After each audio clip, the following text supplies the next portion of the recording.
In other news tonight, the Pay the Grants movement says continued red tape is negatively impacting recipients of the 350 Rand grant.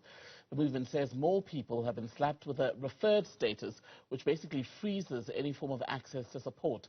For more on this, let's speak to the Pay the Grants Deputy Chairperson, Elizabeth Raiters. A very good evening to you, Elizabeth. Thank you for your time. So what exactly is the problem with these, shall we say, frozen accounts at this stage? And why are so many people being flagged? Good evening, everyone. Unfortunate, SASSA has explained that the list that came back with all the new identity numbers that has been flagged for fraud is much higher in the last 2 months, and they don't have any answer to why. So previous beneficiaries that were waiting for pay dates that was approved since February up until March, April, May, they all of a sudden changed to referred, and SASSA cannot give them any explanation why they've been changed to referred, yet they were just awaiting pay dates. And how many people do you know to be affected by this at the moment? It's thousands of people. It's thousands of beneficiaries that has been flagged on this new referred status. And is the issue that people are being flagged who are legitimate grant recipients, or is the issue that when they are flagged, it simply takes too long to lift the block on the accounts or to verify that they are indeed actual South Africans who should be receiving such a grant?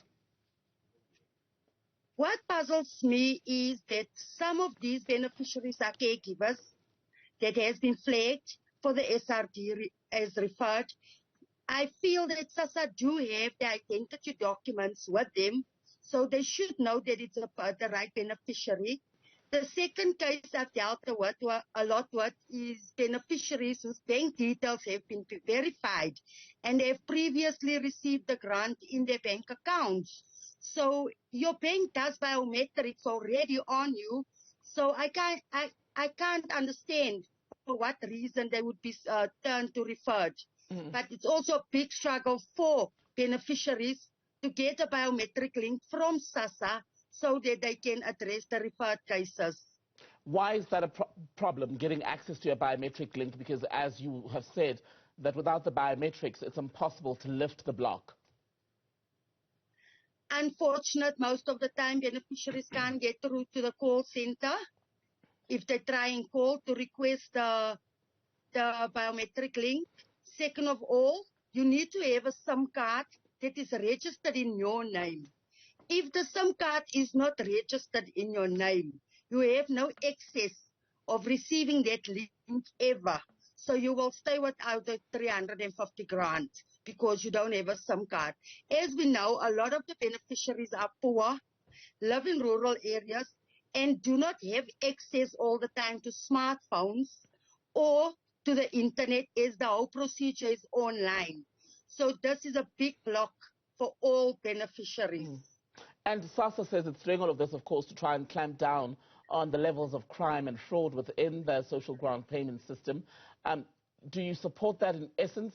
And I would imagine that you do. If so, what would be the best way then to go about verifying that everyone whose name is on the list is actually a recipient who's supposed to be getting this money?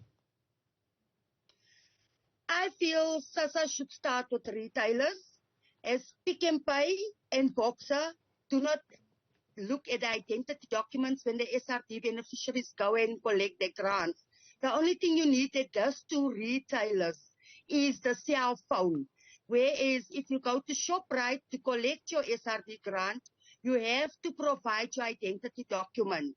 So that is already a big flag that the retailers is not keeping to it, and yet beneficiaries have to suffer the consequences of retailers not doing the proper thing. Second of all, not everything should be online. I do think they should either do it as a SASSA officers, or they should ask post officers to come and assist on this so that biometrics can be done at the post office or the SASSA officers, which would be much better, and it would assist a lot of beneficiaries to access the grant. And for the thousands of people who you say have now not been receiving grants, what is the longest that some of them have gone without assistance? And what has the impact been on their ability to live, their ability to put food on the table? The referred has been an issue since the grant started. So this has been coming all along since 2020. But with each cycle, it is just getting worse. Unfortunately, there is no other means for these beneficiaries to survive, and majority of them do go hungry. And even if they do have a family member that will help them out in this process while they're waiting for this SMS link from SASSA, they will be declined. Because as soon as you have any family member that assists you with any food money or a friend or someone, and then you get declined by SASSA for alternative income source or means income source. And another blockage is if you do appeal for the means income source, you get declined by tribunal. Tribunal has not approved since last year's cycle, March, has not approved any beneficiaries who appealed that was declined due to means income source, which is another big red tape for beneficiaries on the grant. And Elizabeth, just lastly, if the administration of the SRD grant, the Social Relief of Distress grant, which was introduced, as we recall, during the COVID-19 pandemic to assist South Africans with no other form of income, if the system is already riddled with so many issues, so many frustrations, what do you think it means for the country's readiness to implement a basic income grant, which we know there have already been calls and lobbying going on for this to ultimately become?